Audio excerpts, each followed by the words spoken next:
na topic na natin yung grave threats. Article 4 po ng impeachment po ay grave threats. Grave threats pero yung threats ay conditional.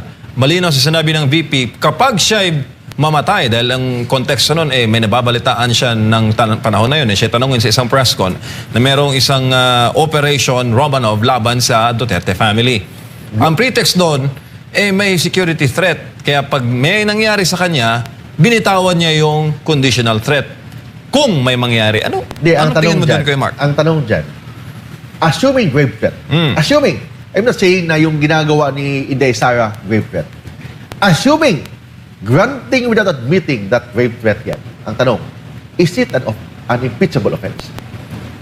Is it considered other high crimes? Ano ba yung tinatawag na high crimes? Kasi very clear, exclusive kasi ang mga offenses ng impeachable offense. Ano ba yung mga kaso doon? Yung mga betrayal of public trust, bribery, graft and corruption, kasama doon ng plunder. Ano pa yung iba doon ng other high crimes, mga ganon. So, treason. So, yun ang mga grounds for plunder. May nakalagay ba doon, MJ? Basahin mo ang batas. May nakalagay ba doon na kasama ang grave threat? Sa impeachable offense? Offense. Grave threat is not other high crimes. Kasi ang high crimes, alam ko sa high crimes, yung mga kaso na non-billable offense. Murder, drugs, other high crimes yun. Yung mga large-scale syndicated estafa, kasi non-billable offense. Ang grave threat, is it billable? Billable. Second, ano ba nakalagay sa grave threat? Grave threat, ibig sabihin, ang threat must be immediate. Direct and immediate ang threat, not conditional. Kasi ang conditional, patayin natin ang si Juan de la Cruz basta may mangyari sa akin, utusan ko kayo, patayin mo si Juan de la Cruz. Conditional. Requirement kasi sa grave threat under the revised penal code, it must be immediate and it must be direct. Granting na yung sinasabi ni Inday Sara, immediate and direct, is it a high crime na matatawag na impeachable offense? Hindi. Ang high crimes, kung basahin mo ang batas, ang high crimes, yung mga non-billable offense. High crimes, high nga eh. High crimes, hindi naman low crimes, high crimes. Hindi yung high na sabog. Iba yung high na bangag. Iba yun. Iba yun. Ang sabi ko, high crimes, ibig sabihin, mabigat na mga kaso. Ano ba yung mabigat na mga kaso? Pagpatay. Murder. Yun. Ibig sabihin, non-billable offense. Large-scale estafa. Yun. Ano pa yung iba? Mga plunder. Yun ang mga other high crimes. Rape. Non-billable offense. But, grave threat na hindi ba matatawag na grave threat yun, granting na totoo yan, it is not an impeachable offense. At saka, hindi lang siya conditional kayo, Mark eh. Hypothetical pa. Hypothetical.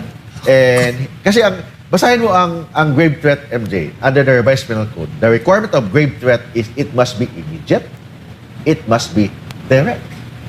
Granting na threat yun. Pero sa tingin ko, ang tawag doon, other light threats yun.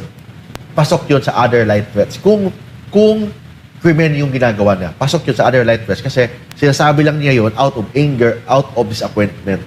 But hindi yun intentional talaga na threat ang ginagawa ni Inday Sara. Possible, other high crimes, other light threats na kaso yan. Hindi siya matatawag na grave threats because in grave threats, it must be direct and it must be immediate. Narito pala yung high crimes o yung mga heinous crimes tantamount sa ating pong batas. Murder, binanggit mo, parricide and infanticide. Ano ba yun? Ito ba ito, Kuya Mark? Parricide, infanticide. Parricide, pinatay mo yung asawa mo.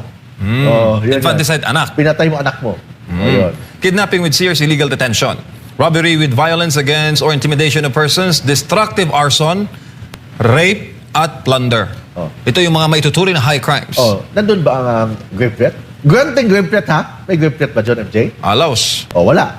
So wala yan. So we're just, sabi ko nga, yung impeachment na yan, it's just a show. Parang telenovela. It's just a show. Last. Yung intent sa grave threats, easy lang bang patunayan? Kasi may video eh. Pinakita yung video, yung sinabi ng VP. Ang intent sa grave threat, kailangan may intent ka na pananakot. May intent ka na gawin yun. Pero kung sinabi mo lang yun out of disappointment, kasi kung galit tayo, may iba, Di ba pag galit tayo, MJ, minsan may nasasabi tayo hindi maganda? Tawag dyan, bugso ng damdamin. O bugso ng crime of passion. Nadala lang. Nadala sa damdamin kasi out of disappointment. Pwedeng pasok ang other light threats. Nandiyan sa revised penal code, other light threats. Hindi siya matatawag na grave threats. Thank you, Kuya Mark.